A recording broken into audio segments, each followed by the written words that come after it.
Raina Troy Hotline.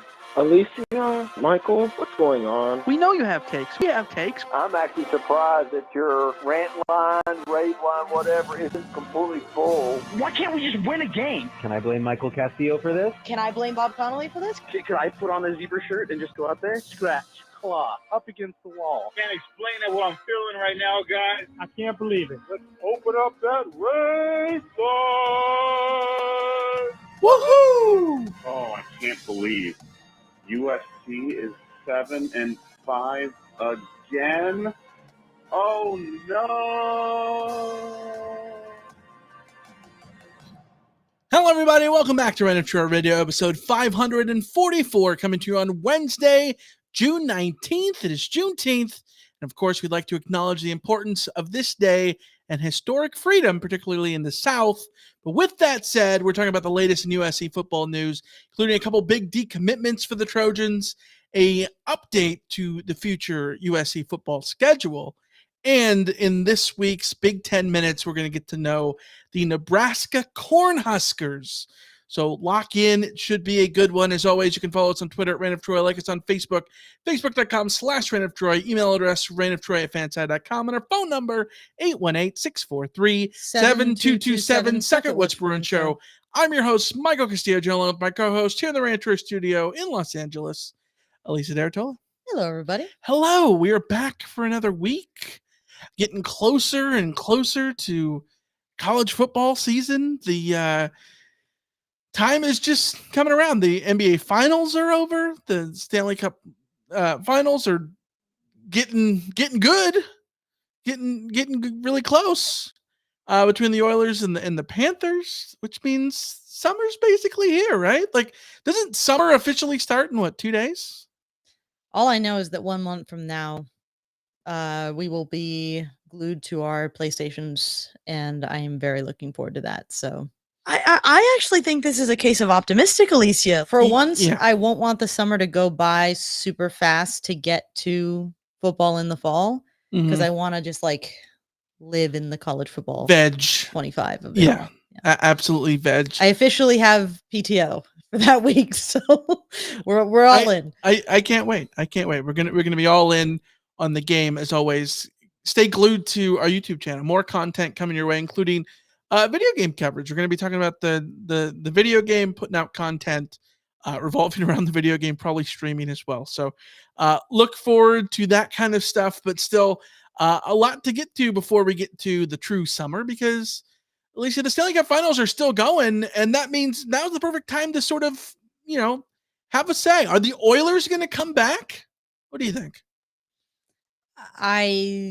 I hope they force a game 7. That's all I know. The NHL, a hell of a bet. The Stanley Cup final game 7 is.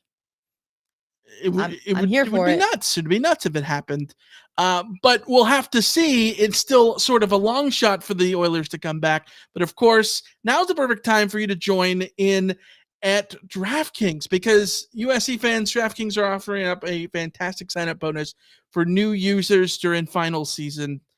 New customers who sign up with the code Reign of Troy and deposit at least $5 will receive a no-sweat bet up to $1,500 bonus on their first wager.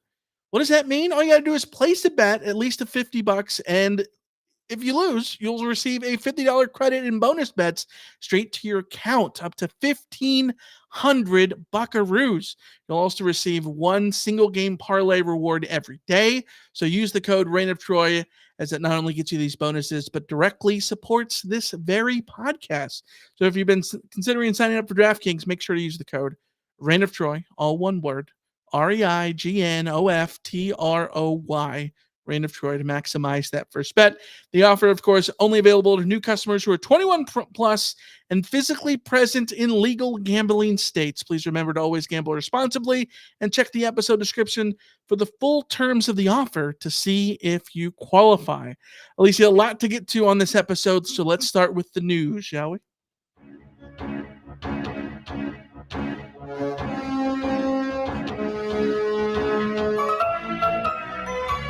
We got to start with recruiting talk. The Trojans are on the recruiting trail. Was it last weekend we talked about how big USC's recruiting efforts were. Big recruiting week that USC has had at the beginning of June. But a couple of little hiccups, a couple of big decommitments, including Georgia defensive lineman, 5-star edge rusher Isaiah Gibson, the number 17 overall recruit in the 24/7 Sports Composite, decommitted on Tuesday, and on Wednesday it was 5-star defensive lineman Justice Terry, who's the number 2 defensive lineman in 24/7 Sports positional rankings. Alicia, what gives? To be fair, holding on to the commitment of 2 5-star defensive linemen from the state of Georgia for 9 months was always going to be a huge challenge for USC. Getting their commitments in the first place was impressive. Being able to see off the likes of Georgia and Alabama and Tennessee and all of the heavy hitters in the SEC was always going to be really, really, really difficult. Yeah. So on the one hand, you sort of see these decommitments and you think, well, them's the breaks when you are trying to recruit 5 stars from out of state. This is just what happens. You're going to take some swings. Sometimes you're going to hit, sometimes you're going to miss. You can't win them all, especially when you're trying to go out of state. What I think the bigger issue for USC is that, to me, this is a broader issue that USC has, that I think it's very difficult to convince an 18-year-old to travel halfway across the world, across the country, to live in a place, basically the world. Well, yeah, to live somewhere new, when you don't have proven results. So if I'm, Justice Terry, and I'm considering, like, am I going to go to Georgia, where they've literally produced top 5 picks at that position, where they have one of the best defensive lines in the country every year, where they have proven development? Or am I going to go to USC, where crickets, USC has not produced defensive linemen. USC has not recruited that position well enough. USC has not developed that position well enough. USC has not sent guys to the draft in that position in recent history. When USC was doing those things, they were getting huge hitting out of state commitments and signees, right? Because you just have more cachet there. I don't think USC has cachet in this area, and I don't think USC will be able to consistently pull these kind of guys realistically until someone starts to produce results. So, like, can I blame Coach Helton for this? I mean, to a point, yeah. To a point, you can blame the previous regime. You can blame this regime and the Alex Grinch of it all. There are so many things that go into this, but to me, this is why this season is so important under Danton Lynn, under Henderson. It really comes down to, can you get the most out of Bear Alexander? Because the next year you can say, look at what we made Bear Alexander. Can you get the most out of Anthony Lucas? Because the next year you can say, look at what we made Anthony Lucas. Right. Can you develop guys like Elijah Hughes and Sam Green and Jide Abasiri and, some of Braylon Shelby and all these guys? Can you develop them and then be able to turn around to big out-of-state recruits that you're trying to go after and say, look at what these guys were and what they became. You can't necessarily come to the expect to pull these recruits until you can do that consistently as a football program, because recruiting is all sort of theoretical. Yes, you need to be able to connect on a personal level. You need to put in the work, all of that kind of stuff with your staff. But when it comes down to it, you don't even need to negatively recruit USC at this point.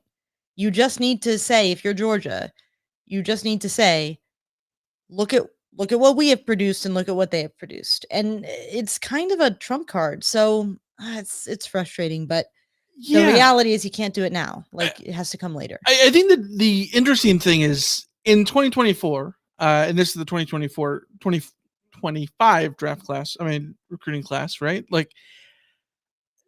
It's different. You're not just recruiting based on prestige, which we know that SC has overall prestige, but not necessarily recent prestige, right? You're not just banking on that and having to recruit on that side of things. It's the NIL stuff too, and like that makes it different. It's weird because there's this double-edged sword of I think the NIL provides a pathway to be able to recruit without the track record of producing the talent that Georgia has. Because if there's guys who are motivated by NIL, then location doesn't matter. Then how good you are as a coach doesn't matter. Your ability to look back and say these are all the guys at your position that are recruited doesn't matter. But that's only a small part of it. And that's one part in which SC is not excelling at the NIL part, not excelling at being a program that has the track record of producing guys, especially on the line of scrimmage, but especially in the state of Georgia. And so going out and getting these guys, if they were in Utah, if they were in Colorado, and they were 5-star guys, I think it would be different facing the in-state challenges of those states, right?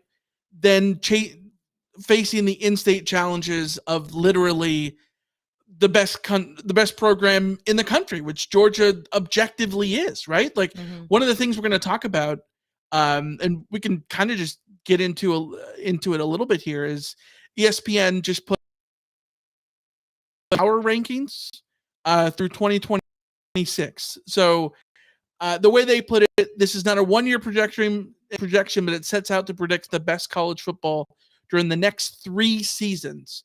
So the way I look at it is this is what the landscape of college football is right now. This is measuring how good your program is right now, not just the 22 projected starters that you have, right?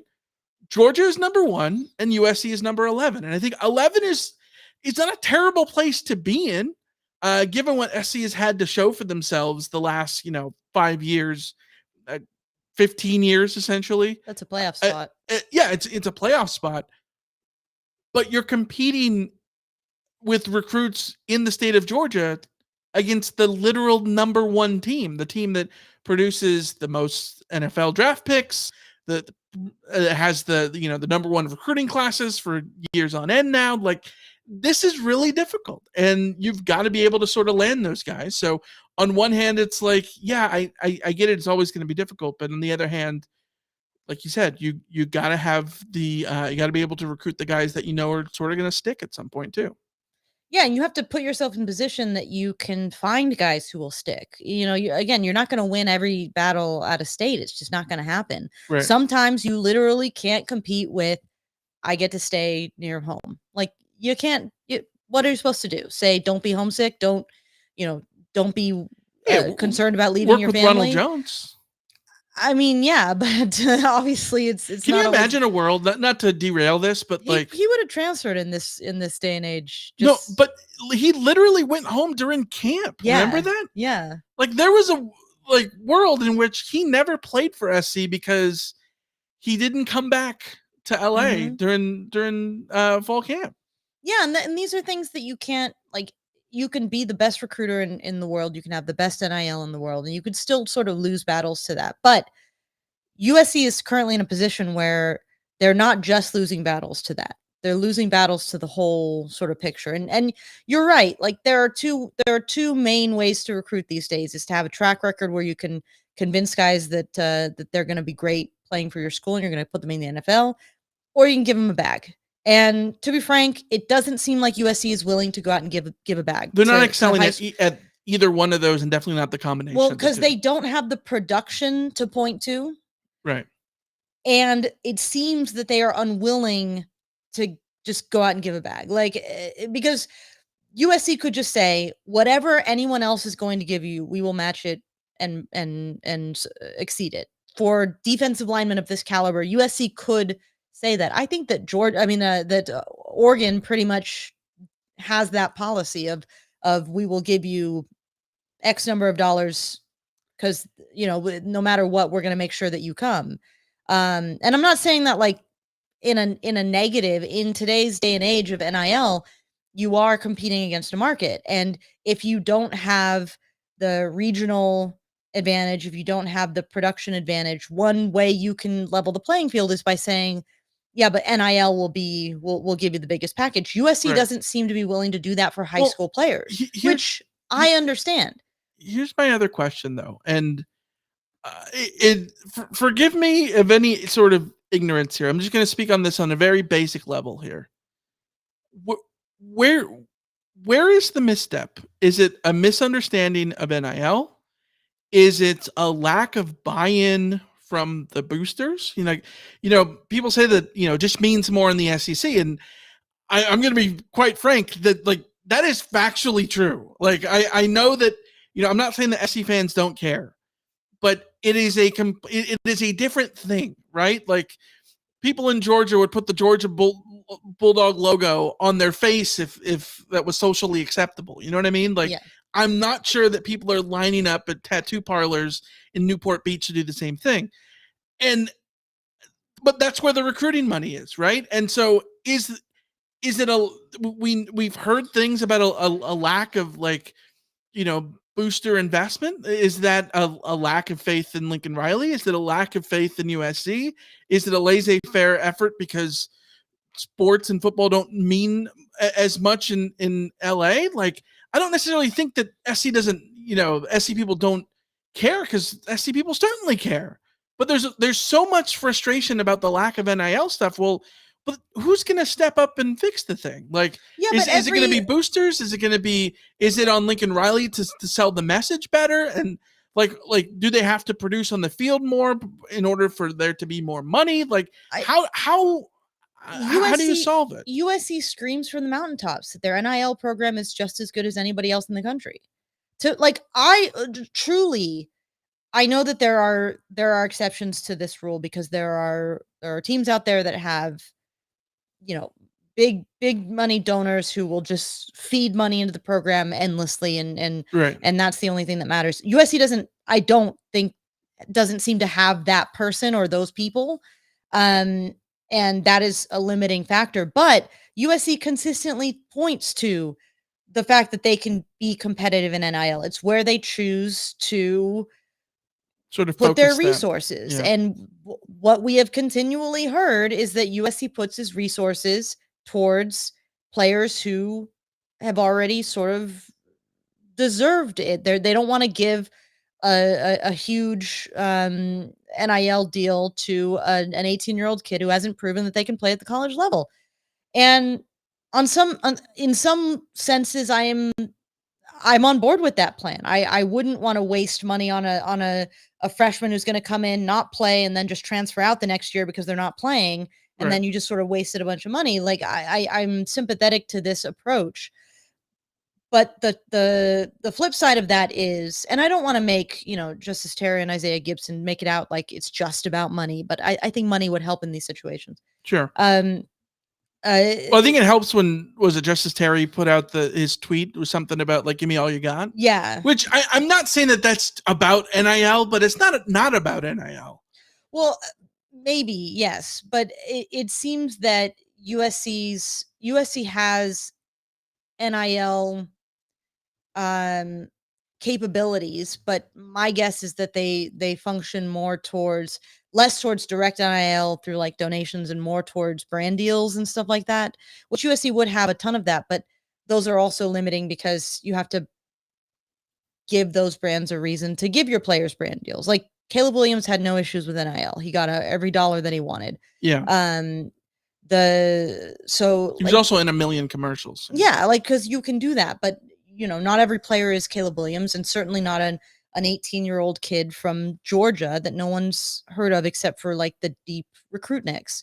So it's, I think that it's a complicated situation that has more, that is not just USC doesn't have X amount of dollars. There's middle grounds there in terms of where USC is choosing to spend his money, whether or not that's the wise way to go. The downside of all of this is that when you have a 5-star guy who is interested in playing for Eric Henderson and you're not willing to sweeten the pot, you risk losing that 5-star guy. You could also sweeten the pot all you want and still lose that guy. Like there's so many different Right. situations there that just get way more complicated than people want to acknowledge. But like to me, you have to be able to find a balance, and USC doesn't have that balance because again, USC doesn't have can't point to the recent production, can't point to a track record, chooses not, at least in my understanding of the situation, chooses not to use NIL as leverage, at least not as like big time leverage. And so they get sort of caught in this no man's land where the only way that you're going to convince a kid to come is to have them buy into your sort of the legend of USC and the vibes and all that kind of stuff. And Which does work on some guys. It does, but it's fading. I mean, you look at it, it's 2024. The kids that are born in the 2025 class would have been born in what, 2007? 2008, depending on 16, 17, 18, whatever they are. They right? wouldn't have watched the Pete Carroll era. No. Like they grew up they were a kid when Sam Darnold was winning the Rose Bowl still. And yeah, maybe that helps, but also they were in their formative years when Kirby Smart was still at Georgia, right? Like, that is going to be a completely different thing. Maybe they grew up when Keely Ringo is their number one player instead of Reggie Bush or whatever it is, right? So yeah, I think it's tough. I think the NIL being a factor, the weird thing too is like if NIL is such a big factor, then that means that the possibility is always theoretically open, and maybe that's a way to lie to yourself too, that it could be open because you could come into it of like the looking at it in like a video game of like, yeah, but I'm gonna have the money before signing day to be able to woo this guy, and whether or not that that works or not, you have to lie to yourself and pray. But I don't know. I think the way you look at it, recruiting is so different. We got a question from Greg in the chat that says, do you agree that when Riley said that the NIL has taken monster leaps, like I don't know that I know anything. Like it's a totally different dynamic for Juju Lewis though, because USC does have track record to point to for Juju Lewis. If you're a quarterback, he literally has said it. I'm coming to USC for Lincoln Riley. Like Lincoln Riley's cachet with quarterbacks is the make or break there. Like but it's totally different for like people can be interested. I think the fact that Justice Terry and Isaiah Gibson were even looking at USC speaks to Eric Henderson and his like the NFL Aaron Donald Rams thing. Like that's a nod to that, but we still don't know that he can produce NFL talent from the college ranks. So yeah, the way I look at it is, has the NIL taken monster leaps forward? I don't know, mostly because the recruiting world is so different now than it was years ago. And I'm the first person to admit that I feel so out of my depth talking about recruiting at this point. And like, I think it's easier I don't know about you, but like from my perspective, it's easier to leave so much of the recruiting stuff to the guys over at USCFootball.com who are so deep in the trenches on this, when it is so different than it ever was before. It's hard to keep up. It's hard to keep up with everything. And you got the transfer portal on top of that. The NIL factor is so different. We've talked about it before, that you can think that you understand NIL and every individual school can think that, but then maybe you don't actually know because the rules are all, chaotic and no one actually knows it. Yeah. It's a lot like Formula One and the new rules, and it's the interpretation of the new rules. And you have to hope that you nailed it right. And maybe you think you nailed it right, but you didn't. And I don't doubt that Lincoln Riley can feel confident in his NIL skills or his NIL arsenal and it still not be good enough compared to everybody else. But I'm not the arbiter of how true that is. Is that fair? Yeah, I know. And I think there's a lot of assumptions about NIL across the country. I think there's a lot of confusion about NIL across the country. I don't think it makes any of this clarity. Like it doesn't help with the clarity of anything. But that's why, to me, I agree with you. We're not the recruiting experts. I'm one of those people who used to be really into recruiting, and I've sort of fallen out of interest with it because it's just, what does it matter if Justice Terry commits or signs or anything like that? Like, any of these players might end up in the transfer portal next year. Like, it's I'm not even getting particularly invested in Juju Lewis, because it's like, well, he could just be Malachi Nelson in a couple of years. Who the heck knows? Sure. But that's why, to me, I focus on the development side of things, because which I think is why it sort of, like, talking about, SC not putting, for a video game analogy here, the recruiting points in necessarily kids, the incoming recruits, as much as they are in the transfer portal side of things. I think there's a lot of logic there, right? Because it does make logical sense to put more of your trust in people who are proven at the college level. The problem then becomes, those are the guys who have less eligibility when they get to USC. So it's a give and take there. And then the flip side of this is, I go back to the Yankees. The Yankees in the mid 90s. Everyone says that the Steinbrenner's Yankees bought their World Series rings. They didn't. Go look at those teams of that won, what was it, 4 rings in 5 years. Jeter, Bernie Williams, Posada, Rivera. They were all homegrown guys. Well, those are guys. The comparison would be, those are the recruits that they signed without needing to go to the transfer portal. You have to be able to do both. Realistically, you have to develop. You have to develop the guys that you bring in, and you have to spend when you have the opportunity to spend. Now, like I said, I'm sympathetic to, if USC's plan is to take the guys they have on the roster, to take the recruits that they are able to convince to come join this project, develop the crap out of them, get them into the NFL, get them nationally recognized, all of that kind of stuff, because they coach them well, and then spend big on the big transfer that becomes available. Spend big on the Jordan Addison, spend big on the Caleb Williams, spend big on the, on a Bear Alexander or somebody like that. Did you see the new transfer SC swimming gun? No. They just got a guy who's like a 6-time All-American. Yeah, like that kind of, when those kinds of players come around, to be able to go out and get them to supplement a roster that you have already developed, and then also spend your NIL resources on making sure that the guys that you are developing don't leave. So you make sure that they're happy, comfortable, and kicking at USC. I think that could be a path to success, but it's a plan that has to then hinge on whether or not you can actually coach the guys up. Yeah. Which is the hard part. Well, this is the Calipari issue that we've discussed before. Of like, Calipari went all in at Kentucky on the one and dones, which it makes sense. That I think that the highest possibility of your success is to get the best talent, bar none. Mm-hmm. But at some point, you also have to sprinkle in those guys with the 3 and 4 year starters. Yeah. Especially the way college basketball is now. Not to make too many different comparisons of other sports, but yeah, you got to be able to do both, because when SC is in a spot where they're not recruiting necessarily great in states, the top offensive lineman in the state of California, Jackson Lloyd, 4-star out of Carmel, just committed to Alabama. Mind you, Northern California probably should be another state, but hey, right. But California. Northern California is a hell of a lot closer to Southern California than it is to, it is to Tuscaloosa, Alabama, which I think is a much, much bigger issue. Like, I can understand how you lose the Georgia defensive lineman. It's disappointing, but like, there are many reasons why that happens. Is there a bigger culture shock going from Carmel to Tuscaloosa? My God. I know. Yeah.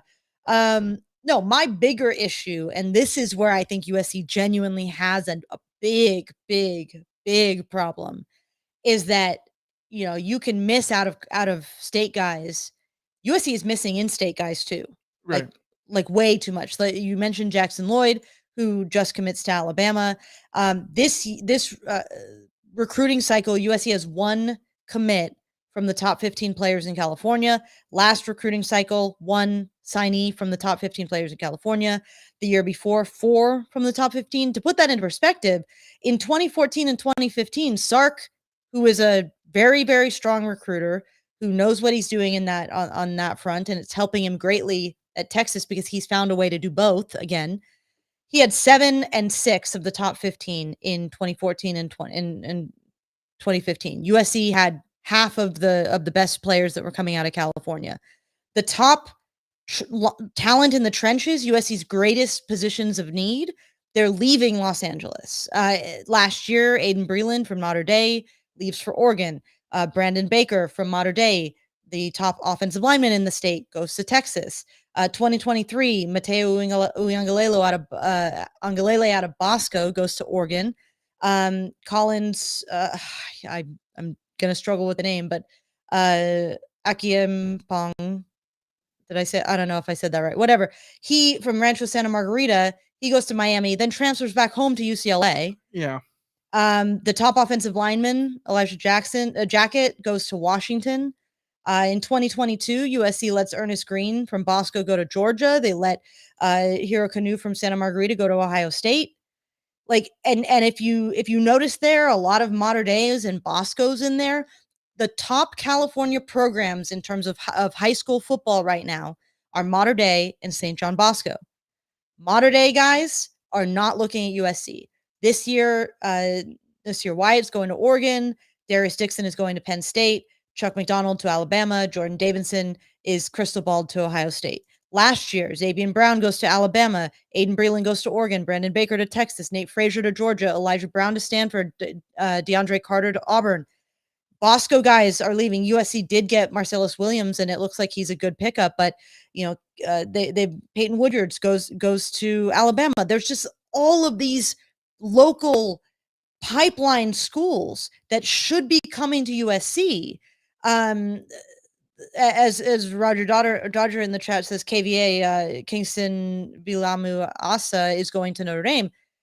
These are the guys that should be building USC's roster. These are the guys that USC should be foundational in their roster, that then they supplement with the big money guys that are coming in the transfer portal or coming from out of state.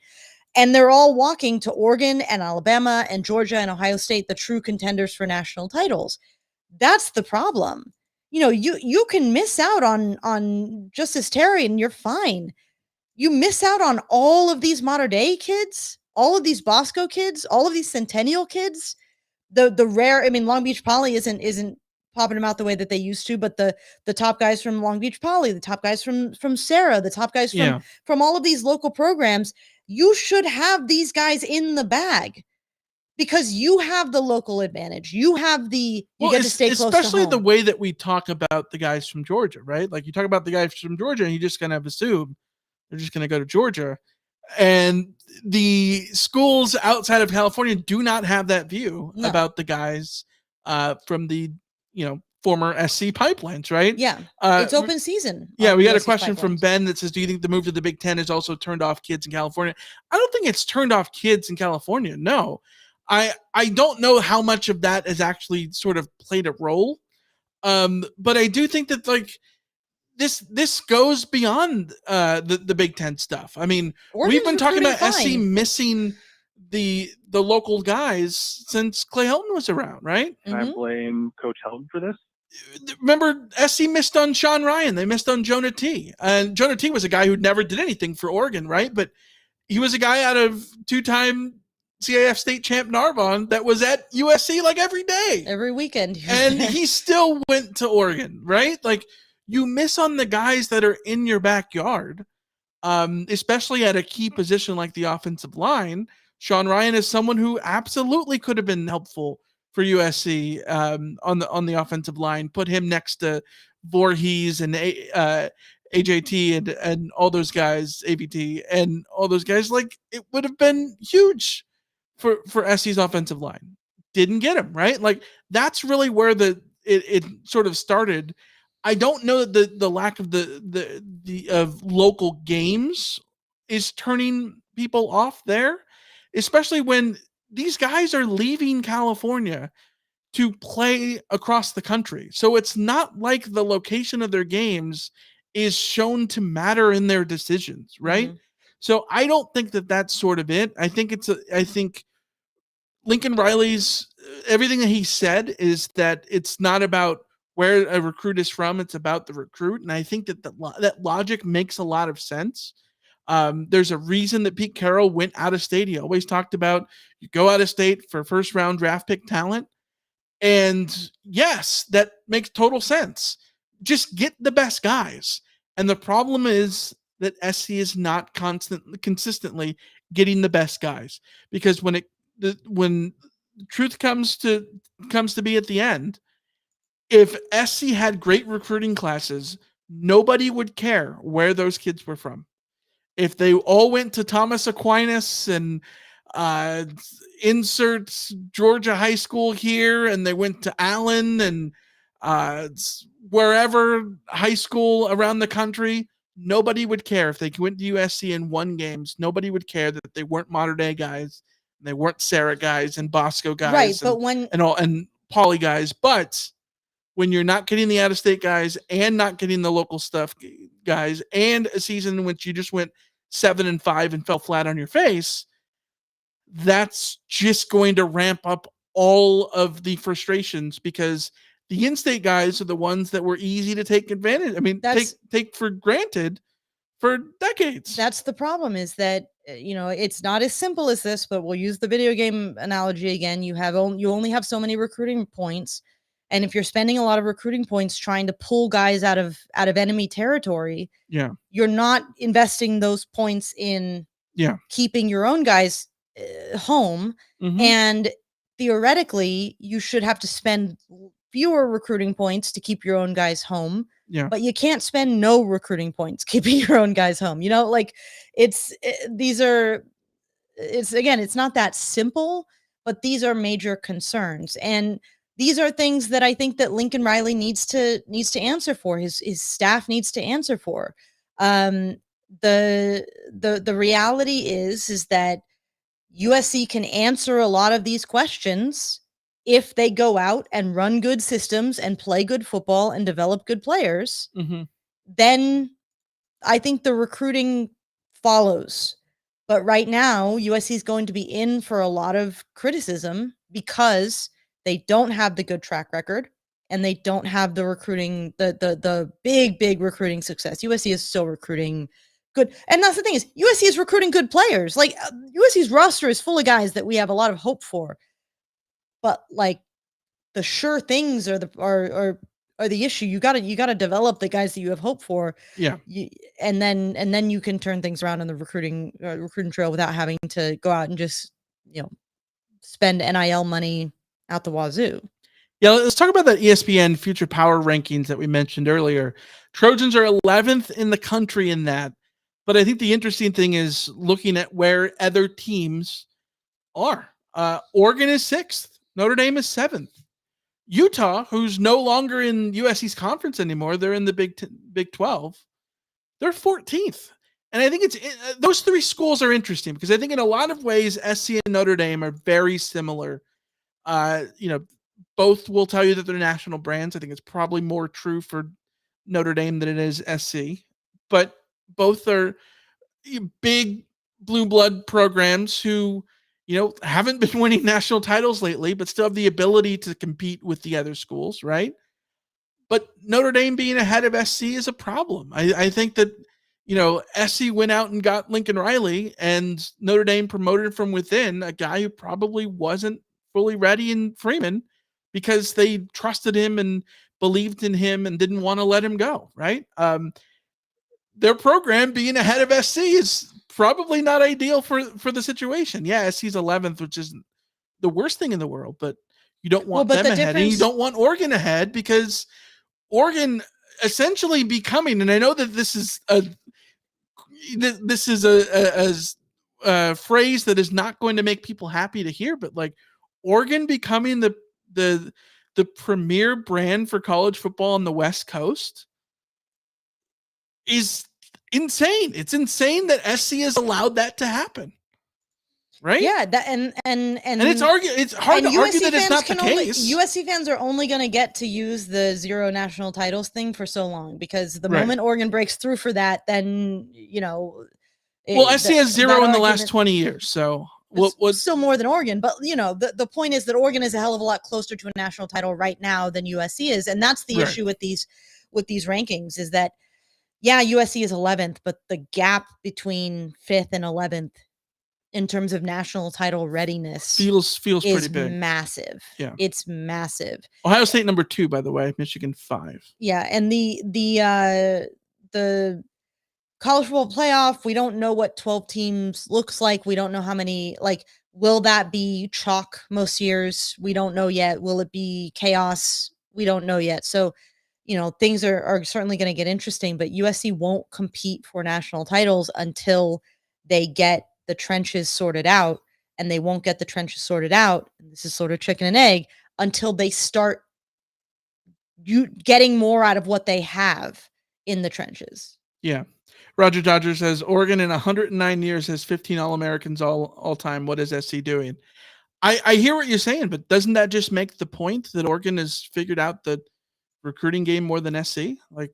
Right now, yeah, for sure. Yeah, if because again, I don't. Kids do not care that you were a national title team in 1974. Before they were even Don't care. the kids that USC is recruiting now weren't alive when USC last won their national title. Right. So, yeah. All right. Let's get to the other news, the other big news, which is the change of USC schedule. We talked about it a couple weeks ago that there was a report that SC had been trying to get out of that LSU game. Well, guess what? SC is out of the Ole Miss game. The home and home 2025 and 2026 USC and Ole Miss. Lane Kiffin coming back to the Coliseum. Next year was going to be so fascinating because both Lane Kiffin and Clay Helton were going to come to the Coliseum as opposing coaches. No longer happening, at least for Lane Kiffin. Not coming because the Ole Miss home and home is off the schedule. The 2025 schedule still for SC includes Notre Dame at Oregon, Michigan, Nebraska's in there. 2026, SC is going to have to face Notre Dame, Penn State, Ohio State, Oregon, and Washington. Gulp. So it, again, logically makes sense that SC wouldn't want to keep having two big-time names on the out-of-conference schedule in Notre Dame and Ole Miss. We talked about this with the LSU conversation earlier. I think it makes total rational sense that Lincoln Riley would not want to have that on the schedule. At the same time, being part of a canceled game will always make it look a way that allows people to say that you're soft and scared and weak and all those things. That shouldn't matter, but that perception is always going to exist. well, I mean, Ole Miss, the announcement has come that this was a mutual parting of ways, and Sure. I get why Ole Miss does that too, because they've got Wake Forest, Tulane, Georgia, Oklahoma, Florida, LSU. They have a tough schedule in 2025. They'll have a tough schedule in 2026. The current realignment situation, the current state of college football, means teams are incentivized to not do home and homes against marquee Power 4 opponents. It just Power 4 seems weird. I saying, know it's right? weird. It is the way it is, but this is the reality. For me, I am not like a doom and gloom person about realignment. I think in the end, college football will still be really, really fun and to still give us plenty of things that we're going to love. But I will admit, this is the kind of thing that's a big bummer, because the home and home is one of the great scheduling elements of college football as I knew it. Mhm. Being able to look forward to, USC's going home and home with Ole Miss, or USC's going home and home with Nebraska, or USC's going home and home with Texas, or those marquee games where you wouldn't necessarily. There's no other reason to You go would, there, yeah, right? we would never be going to Vaught Hemingway. Mhm. Otherwise, there's Oxford? no Well, reason. I'm bummed. We were going to go to Memphis because Yeah, to that get to was- Ole Miss, you got to fly into Memphis. Barbecue nachos? Yeah. Barbecue nachos are the number one thing to eat in Memphis? Oh my God. Can you imagine? It's going to be, great trips. The Austin trip for Texas was an incredible trip. I mean, the game wasn't good, but the game doesn't have to be good if you're going to these these college towns where you can. The game still, you want this. I mean, you to still be want the good. game to be good, but Yes. that was still a great trip from my perspective, even though Right. USC lost, because the winning and losing isn't the end all be all of whether or not that trip is fun. Yeah.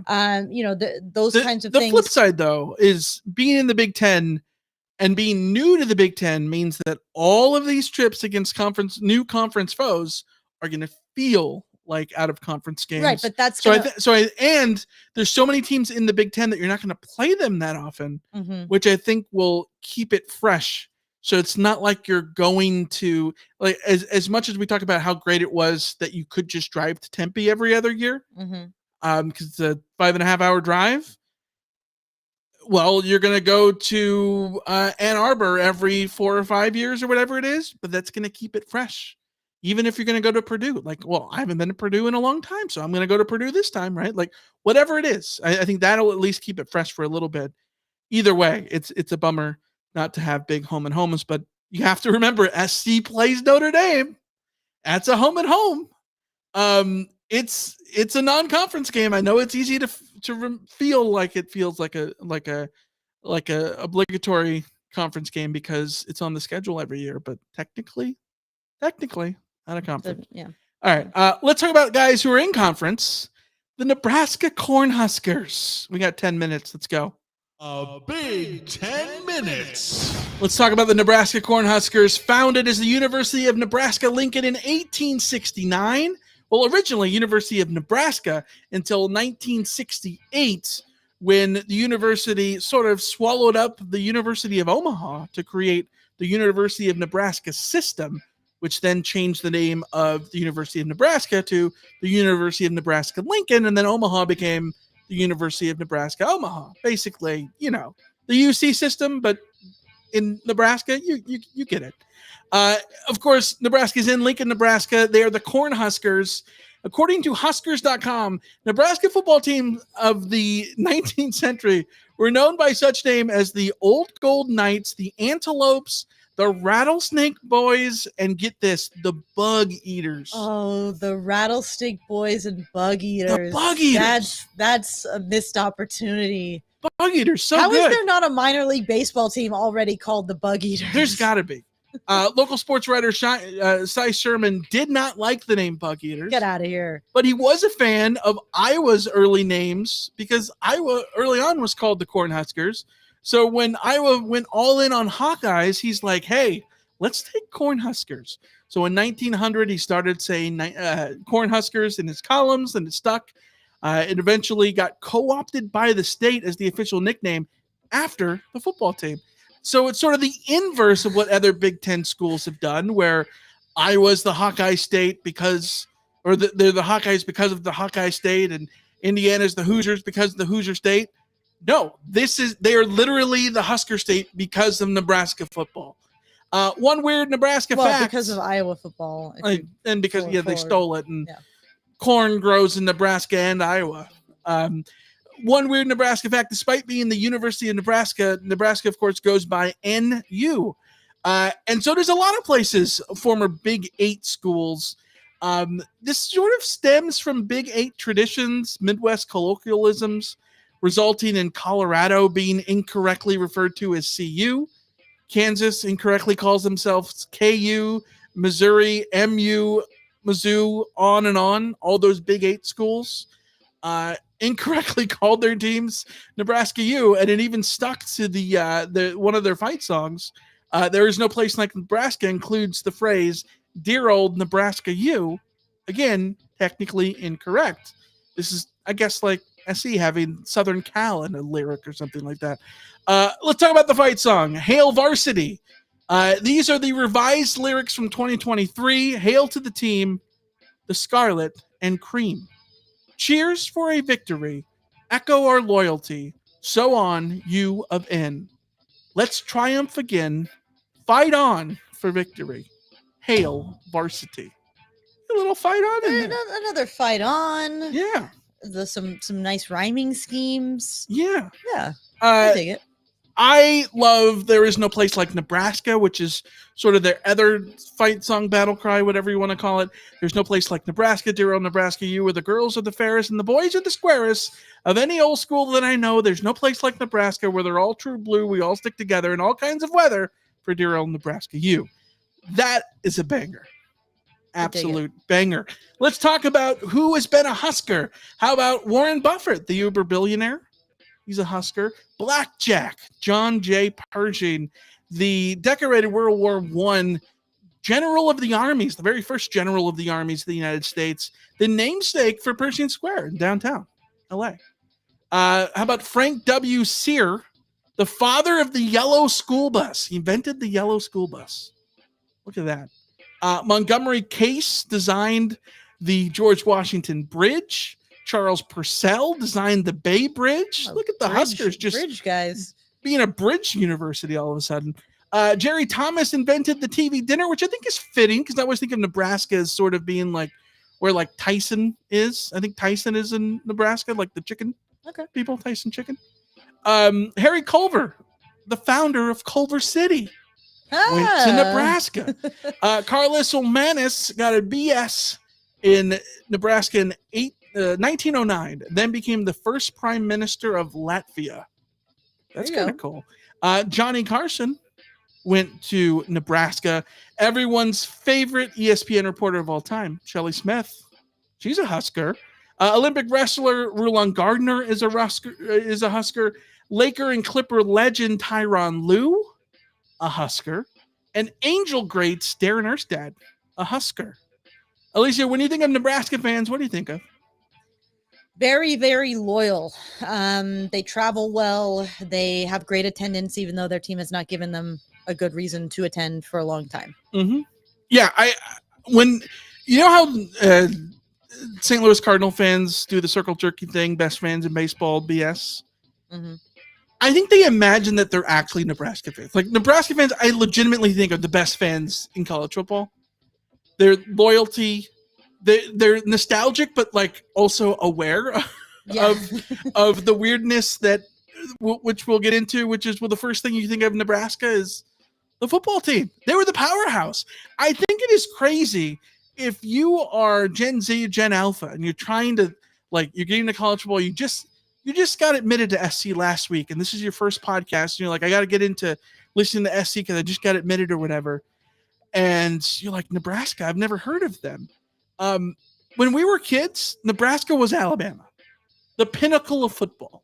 They literally were what Alabama was. 1995 Nebraska, up there with 72 SC and 2001 Miami as being arguably the greatest team ever. In 95, the Huskers won every game by at least 14 points. They beat number 2 Florida 62-24 in the Fiesta Bowl to win the national title. Tommy Frazier had that infamous run in which he broke 84 tackles. I think he's still breaking tackles and still running down the field in Tempe. How about Matt Davison's catch in 1997? Remember this? Against Mizzou, tipped up and basket caught in the end zone. Remember this? Now I know what you're talking about. I was at the Coliseum. SC was playing Stanford that same day, and I was listening on the radio. And like the radio people were freaking out that you have to see this. And then I saw it when I got home. It was wild.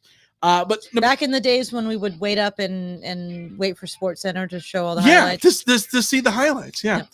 Nebraska in the 90s, basically so good you remember how good they are because of the times that they lost.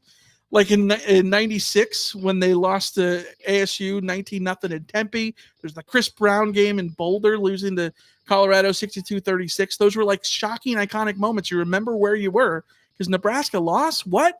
5-time national title winners. Nebraska, they won in 70, 71, 94, 95, and 97. 3 Heisman Trophy winners, Johnny Rogers, Mike Rozier, and Eric Crouch. All-time series against USC is 4-1-0. The Trojans have never lost to Nebraska, including a year in which Nebraska won the national title, 1970. USC and Nebraska tied 21-21 at the Coliseum as the Huskers went on to win the AP national title. Talked about home and home series. Well, SC played a home and home in 2006 and 2007. 2006 game, I of course remember, unfortunately for The Ryan Powdrell injury, remember that? That's an all-time cringe. Brutal, absolutely brutal, but also possibly my favorite Peter Arbogast call of all time. Long drop for Booty. Throwing for Garrett. He's got a touchdown, USC! He beat Andre Jones, the mouth that roared, and the Trojans have the lead. The mouth that roared, Andre Jones. A Fresno JUCO transfer to Nebraska basically guaranteed a victory in the midweek. SC won 28-10. The following year, the Trojans were number 1 in the country in 2007, went into Lincoln and shellacked them. They were up 42-10 going into the fourth quarter, outgained them on the ground 13-31. That was a dominant Pete Carroll showing. SC won the game 49-31. Not much time here. We got to run. Only a minute left. Holiday Bowl 2014, SC beat Nebraska. Next USC-Nebraska game this year, November 16th, is USC's homecoming game against Matt Rule. Year 2 at Nebraska. We think highly of Matt Rule, right? Mm-hmm. Particularly because what he does in year 2 and 3. Temple, he went from 2-6 to 6-6 to 10-4. Baylor 1-11, 7-6 to 11-3. Last year, Nebraska was 5-7. What are they going to do in year 2? 19 returning starters. Kind of scary. Like, I think there's a world in which Nebraska is a serious team to be reckoned with, both later on this year and next year. So keep an eye. Quarterback. Yeah, absolutely. Keep an eye on that. So that's Nebraska. Here as we wrap up the Big 10 Minute on the Nebraska Cornhuskers. Bam. Nice. Got it all in. Greg says, is corn your guys' favorite vegetable? I love corn. I'm more of a broccoli guy, but now that I think about it, corn everything is good. What's something corn related that's bad? Corn syrup. Love corn syrup. I mean, cream corn is one of my favorite things on the planet. The cream of corn at Lowry's. Corn on the cob is always wonderful. Corn casserole. Cornbread. Corn chowder. Cornbread. Yeah. Wait. Corn tortillas. Corn might be my favorite vegetable. Now that we're saying it. Love me some corn. Corn is great. This is making me want corn on the cob, dude. It's starting to feel like summer. We need a barbecue with some corn on the cob. I haven't been able to eat corn on the cob because I have your retainer. I have a retainer. Shout out to my orthodontist, Dr. Allman, proud Trojan. But I'm getting that thing removed next week, which means I can have corn on the cob Corn again. on the cob time. Let's go. Wow. Oh, wait. Tim in LA. No, you ruined it, bro. Candy corn. That's the worst. I'm telling you, the worst version of corn is candy corn. Candy corn is good for about the first 3. You have really good food takes. I know. Yeah. No. Really good for about the first 3. When you get to the 4th, you're like, this is starting to turn. You get to about the 6th candy corn, you're like, this is actually gross. So you can't have a handful. I would rather think about corn on the cob, like Greg says, butter on the corn on the cob. For me, it's a little butter, a little pepper. For me, I go back and forth because I love butter with some Parmesan, or I love mayo with some Parmesan. Mayo. If I could figure out how to do a half butter, half you do mayo, like elote? No, I don't do elote. Well, elote is mayo, isn't it? Yes, but they put like the tagine or whatever that is, which I don't like. Yeah. You're not very Mexican, are you? No. Can we do a corn themed barbecue? Oh, my mom just got. Well, no, my sister-in-law at a wedding shower got this corn tablecloth. Isn't it corn? We should do a corn themed barbecue. I'm in. As long as you don't have corned beef. Tortilla chips. We could do a corn salsa. We could do corn on the cob, cornbread. Oh, cornbread. I'm in. I'm actually. This is going to happen. I'm going to do this. All right, let's get to the mailbag. You've got mail. We got a Discord message from Parker. Had to join the Discord. Welcome, by the way, Parker. Welcome. We're glad to have you. Also, welcome to Jessica, who just subscribed in the middle of the show. So. Yeah, thank you, Jessica. Parker says, I had to join the Discord because of the all-time offense for Riley episode. I have a burning question for you. If you did the reverse and Lincoln Riley wasn't the coach, but it was student body right or triple option loving head coach, how would the selection change? That's very good. I think the receivers would have to change. Well, I think our flex, my flex choice would change. I think I would. Are we limiting this to this century? Is that still the bit? Like we're going to do this century, but the coaches of the old century? Oh, that would be interesting. That would be interesting. Okay, yeah. Either way. So I would go with more, obviously, just like a heavier set. I would go with Rojo as the running back, and I would actually have a fullback. 2 running backs and a fullback? Yeah, I would. My wide receiver choices might be slightly different because I might prefer size and strength more than anything. Although it's not like you're missing size and strength with Mike Williams and like. Mike. This is gonna be weird, but roll with it. My receivers would be Mike Williams and Darius Rogers. Ooh, Darius Rogers and Juju might get in there too. Maybe Juju, yeah, like just for the attitude. Darius Rogers was an incredible blocking receiver. So is Juju. Now that you say it, I think I would have Juju in there because you get the best of both worlds, where you have an outstanding receiver, but also like a very willing, forceful, effective blocker for Juju. Yeah, and then you go. I still have Reggie, but I just. You take off a receiver or something. You get 2 running backs and a fullback. The fullback is tough. Do I put Stanley Havili? I feel like it's got to be Stanley Havili. But if it's going to be run focused, do you make the argument to go with like a Kurtman or a Hancock or even a Red Ellison or a Ryan Powdrell? Red Ellison, I like. Hold on. Rhett Ellison is my H-back. Instead of a fullback, I'll do an H-back with Rhett Ellison. I'll do Reggie and Rojo. So you're not going to do Lendale? No. I think I'd have Reggie and Lendale just as my backs. It'd be hard not to have Rojo though. I want Rojo in there. I'd want Rojo also. I'd want all 3.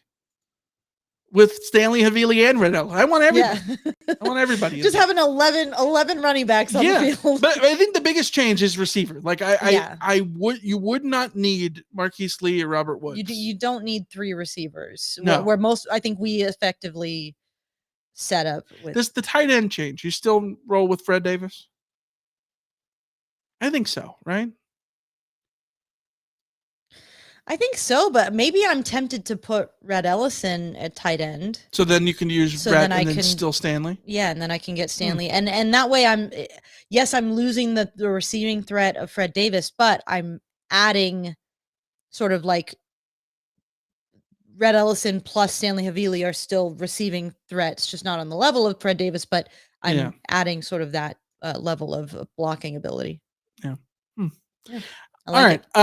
Let's go to questions we got in the chat tonight. Kenny says, imagine the home field apparel for the Bug Eaters. They should have They should already have it. Yeah. I mean, they haven't been the Bug Eaters since 1899, but like figure out a way. Make it happen. Make it happen.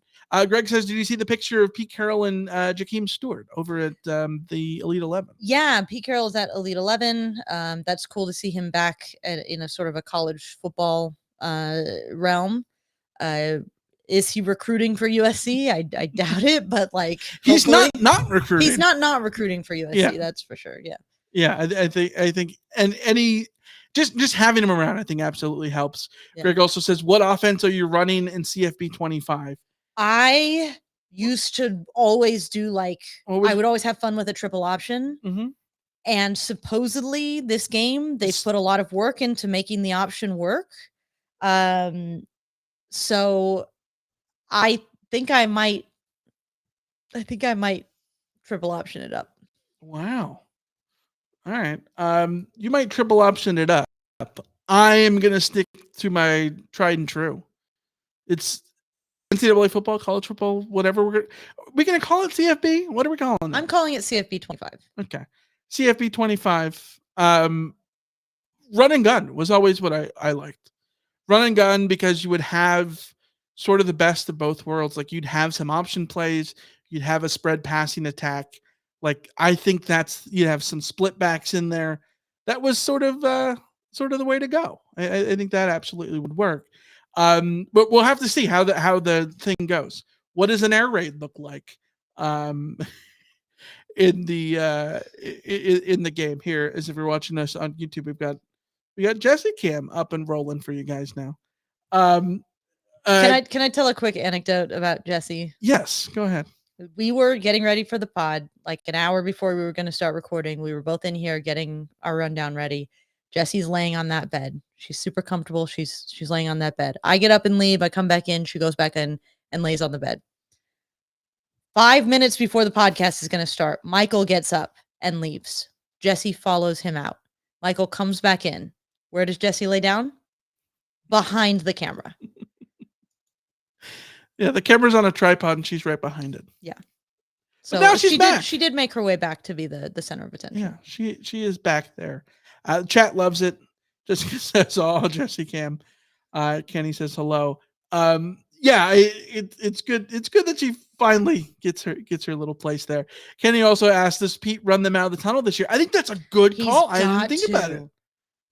They've got to get him. Yeah, you would think. What game would you have him do that? Okay, SE has 6 home games. Let's name 6 people it should be. Oh, I like this. I think one person is guaranteed to do it once. Reggie? Juju Watkins. Yes. Guaranteed to do it once. Like, easily. Hands down, there's no way she's not doing it. Yeah, she'll be available at that time in the fall because the season won't start until late. Okay, so Juju Watkins 100%. You got to have Reggie. You got to I think having Reggie versus Notre Dame. Okay. Pete versus Nebraska. I could get with it. Homecoming. Or is Reggie the homecoming game? What is homecoming? Well, because homecoming is Nebraska. Yeah. I have Pete for homecoming, to be honest. I still do Reggie for Notre Dame. Okay. Just for the lulz. You could get Reggie and Matt. No, Reggie's going to do it alone. But like in theory, in future years, Reggie and Matt against Notre Dame would be real fun. So Pete against Nebraska. Then you've got Rutgers, Penn State, Wisconsin, and Utah State. Right. I probably Juju Watkins as early as possible because you don't want to get in the way of her, her off-season prep and all that kind of stuff. So let's do Utah State for Juju. Okay. Now you got Wisconsin, Penn State, and Rutgers. Do we know what the bye week for the Bears is yet? So I'm looking it up. The Bears play the Rams the day after SC's Wisconsin home game. But that's in Chicago. So that isn't exactly where work. Bears bye week. Let's just search this. Let's see. The Bears bye week this week is week 8, which is the 20th, which would be at Maryland. At Maryland, maybe he goes to that game. Yeah, but he's not running out of the tunnel. Right. Okay. Then so there's not really a game. They Thursday. They play one Thursday game is on Christmas Day, is on Thanksgiving, so that doesn't really work either. I don't know if there's a game that makes sense for him then. Unfortunately, I wish the list of NFL bye weeks I had would show the week as well, like the dates in addition to the week number. How about Jordan Addison for the Rutgers game? SC plays that game on Friday, the 25th of October, the day after the Rams play the Vikings at home. I like it. You can see it, right? You can see it. I like it. I dig it. So Jordan Addison for Friday against Rutgers. Yeah. So we need 2 more. two more. I don't know.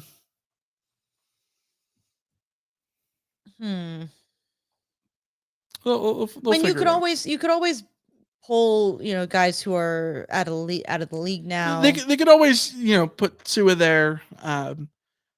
Mike Williams. I don't know. Mike Williams is on the staff now or doing something, right? I don't know. They could get somebody in there. Either way, Pete Carroll. I expect Pete Carroll to absolutely be there. Kenny says Amon-Ra could be one. It would be great if Amon-Ra was back. He could be one of those guys. I'm pulling up the Lions schedule right now. What's the Lions? Their bye is week 5, the second Minnesota game. It's Minnesota on the road. It's a week too late. They play back-to-back Thursday games. He could do the Notre Dame game. He could do the Notre Dame game because that Thursday they play Thanksgiving. Yeah, but again, I still want Reggie for the Notre Dame game. Sure. He also could. I mean, no, that's playing the Rams in Detroit. What if it's either way? Jordan Addison and Sam Darnold for the. There we go. That would be a combo. Yeah. Can you imagine them playing together? Well, they are going to play together this year. Yeah, but at SC, I mean. That's true. That would have been fun. Yeah. We've lost Jessie. Oh dear. We've lost her, which means she's literally laying next to the bed because apparently she knew that the screen was on her. So, yeah. All right. That's going to wrap us up for today. We'll be back next week on the 26th, the day of I think it's the NBA draft. So we'll be back then, talk more USC football talk and so much more. Stay tuned to our YouTube channel. If you aren't subscribed, make sure that you do subscribe because a bunch of content coming your way. And follow us on the TikTok and all that kind of stuff. So until next time, we will see ya. See ya. See ya.